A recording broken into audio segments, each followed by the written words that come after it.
everybody, welcome to REVAMP, Revelations of an Autism Mom Professional. I'm Tabitha, your 24-hour online personal parent support professional, and I'm here for you. Now today I'm going to give you a really cool, fun, educational, and creative idea that you can use with your autistic child this weekend and have a lot of fun and spend some great quality time together. So if you're ready, let's go!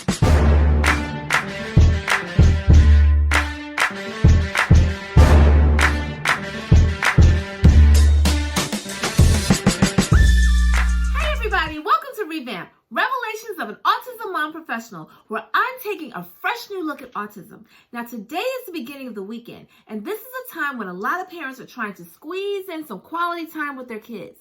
Now if you have a child with autism, sometimes it might be a little bit more challenging because your autistic child may not want to do what the siblings want to do, and that makes it a real struggle for parents. Parents end up trying to accommodate everybody, and they're spreading themselves so thin that before they know it, the weekend is over, they're completely exhausted, and they're back to work again.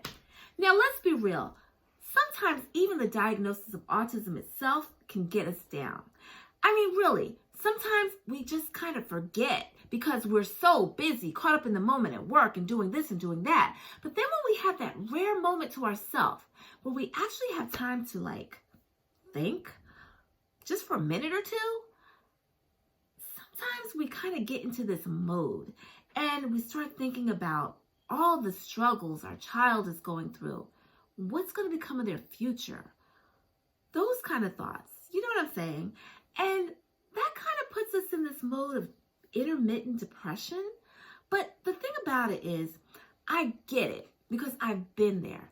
But sometimes as a parent, we've got to just be strong and turn that frown upside down for the sake of our kids. And the reason mainly is because time is of the essence. Time is short.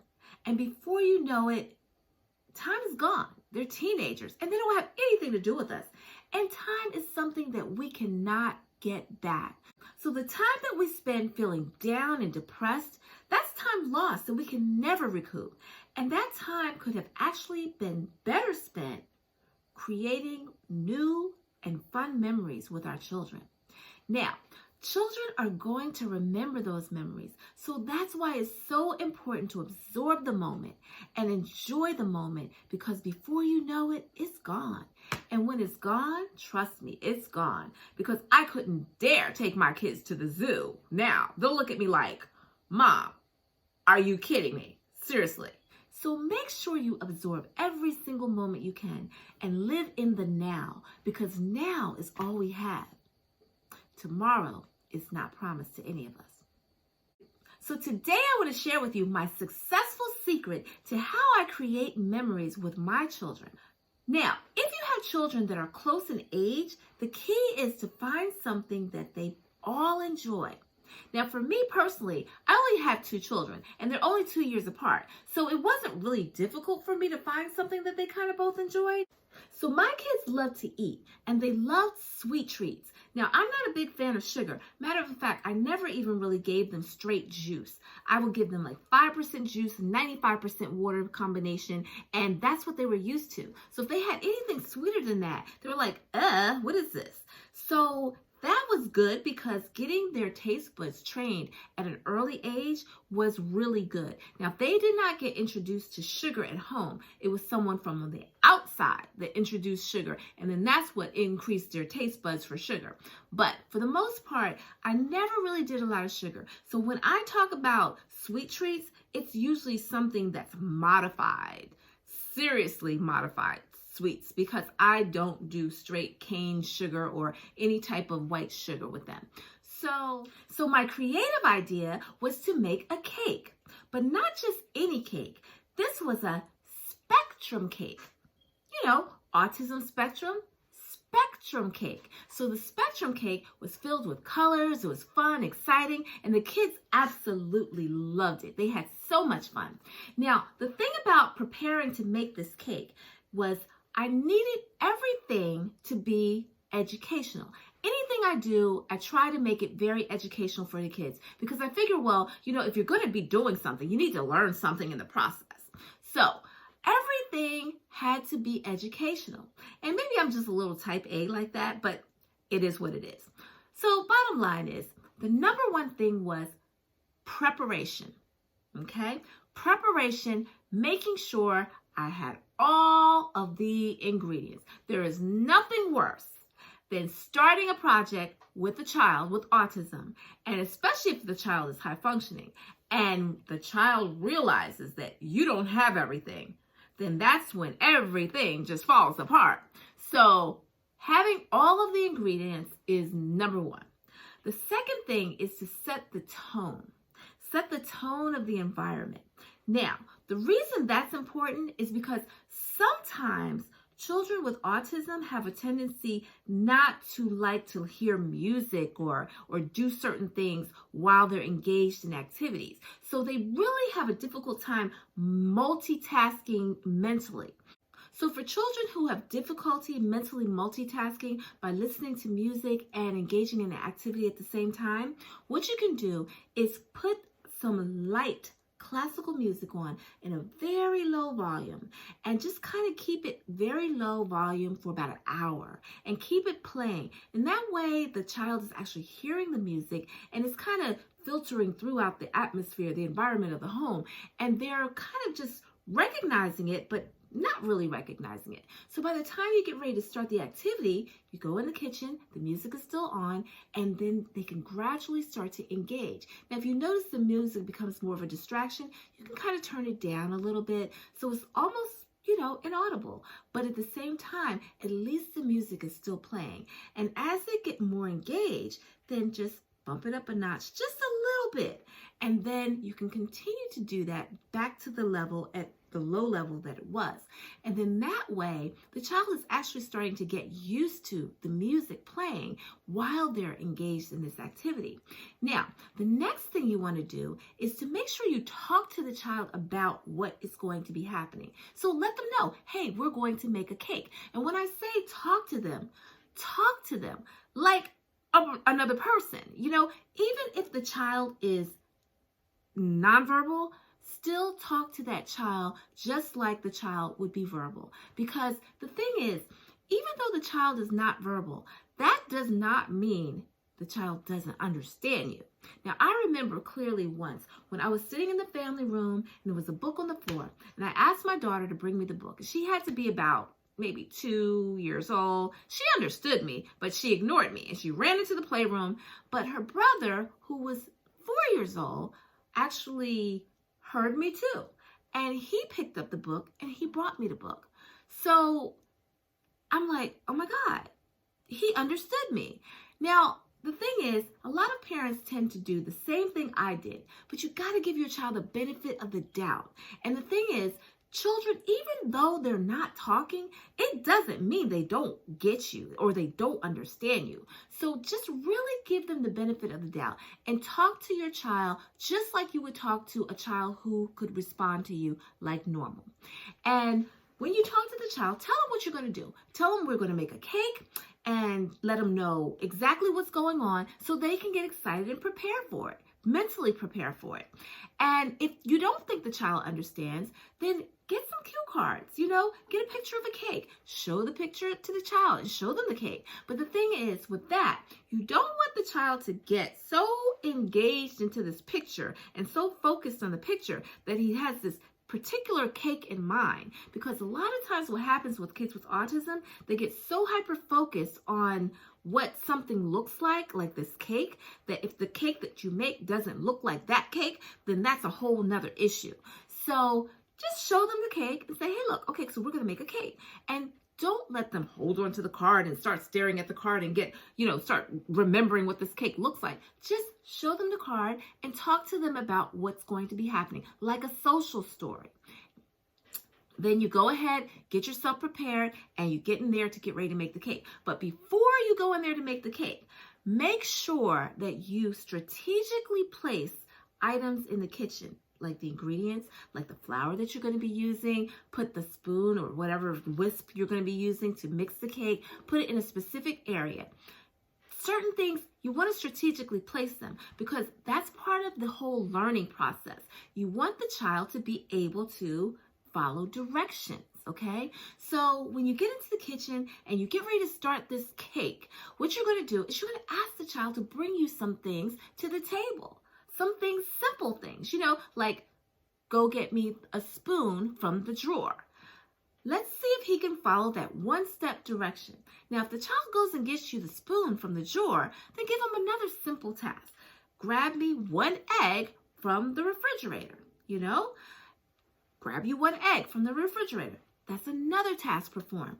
Then from that point, you can try to add a two-step direction. Now, when you do that, keep it simple. Don't make it difficult. Make it very simple and make sure it's something that they understand. So you can throw in a two-step direction just to see how it goes, or just stick with one-step directions to start. And as they do really well with those, then maybe the next time you make the cake, then you can add a two-step direction. So that's following directions. And also another thing, once you start, of course there's going to be directions, okay? So there has to be a list of ingredients. Now, typically what I would do is type out the ingredients in nice big letters so that the child can see it. And then I show them eggs, milk, whatever is on the list that we need. That is what I will focus on and ask them to bring me. And so another thing you can do is take the list of ingredients, type it out in nice bold print, and the measurements as well. Now, that may be getting a little bit more complicated, but that's okay because they've got to learn. So even if they get it the first time or don't get it the first time, that's okay. The bottom line is you are exposing them to the measurements in addition to the ingredients. The next thing you want to do, if your child is of reading age and can read, allow that child to read the ingredients, allow them to read the directions, okay? And they don't have to be perfect at it, just let them try. So allow them to read the ingredients and allow them to read the directions. Now, they may need some help with that, and that's okay too. Just help them, sound the words out. This is all part of learning, but at the same time, you're spending some quality time. It's an educational moment, and it's going to be fun. Now, the next thing you want to do is you want to get all of your ingredients together. Once everything is together, then you're going to allow the child to do the work. Now, this is a mistake that a lot of parents make, and I've done this so many times myself. I give my child a direction, but then I'm the one who actually ends up doing it. If you give a child a direction to mix the cake, let them mix the cake. Even if they're not mixing the cake properly, it's okay. Let them mix the cake. Because when they're mixing that cake, even if they're not mixing it properly, the fact that they're trying, that's using their fine motor skills, okay? You have gross motor, you have fine motor. That's the fine motor skills when you're using your fingers and your hands. That's fine motor.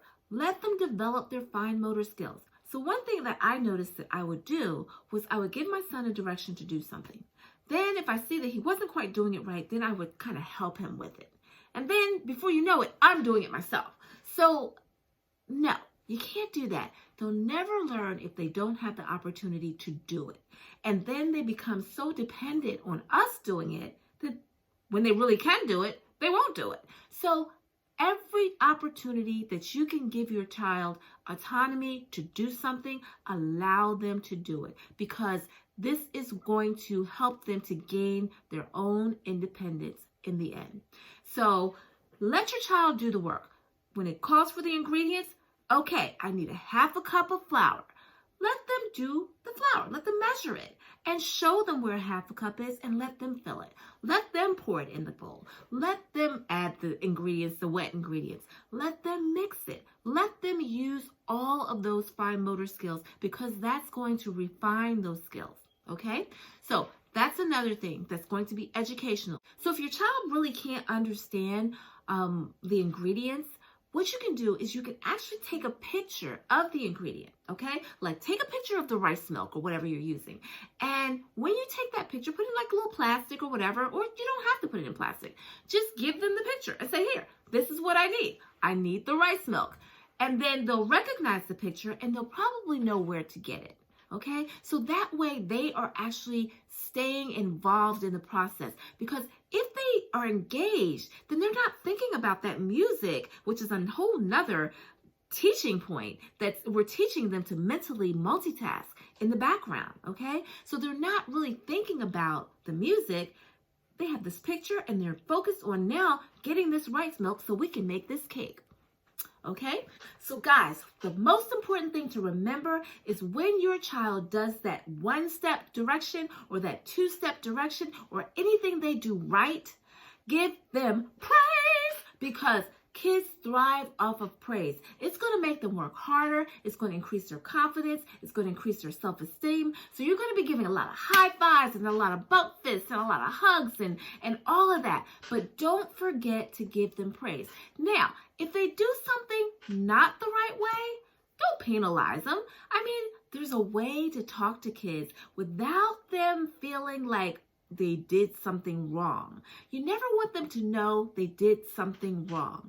So you could say something like, for example, if I told my son to go and grab me an egg and he brought me the milk, I would say, oh, great job. Could you go get me the milk?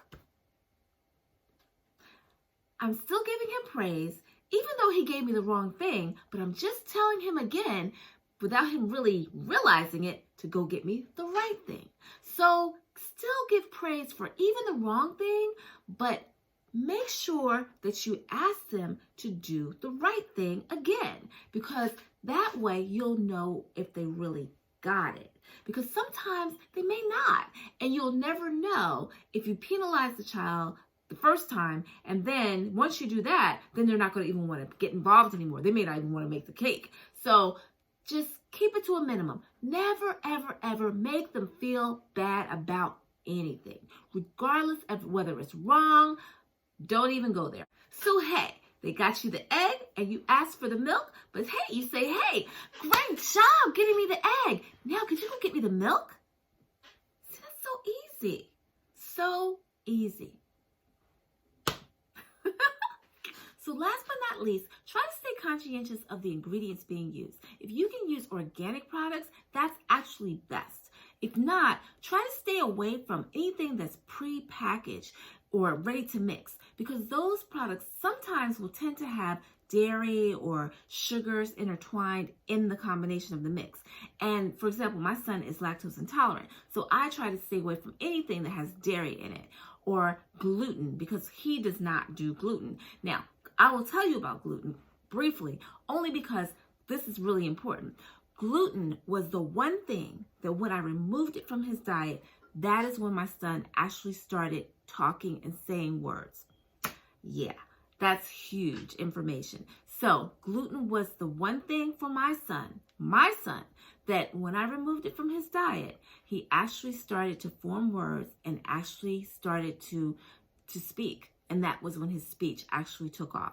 So now that's not to say that that's going to happen for every single person, but that is what happened for my son. So you can try that if you like. If it works for you, that's wonderful. But that is what happened for my son.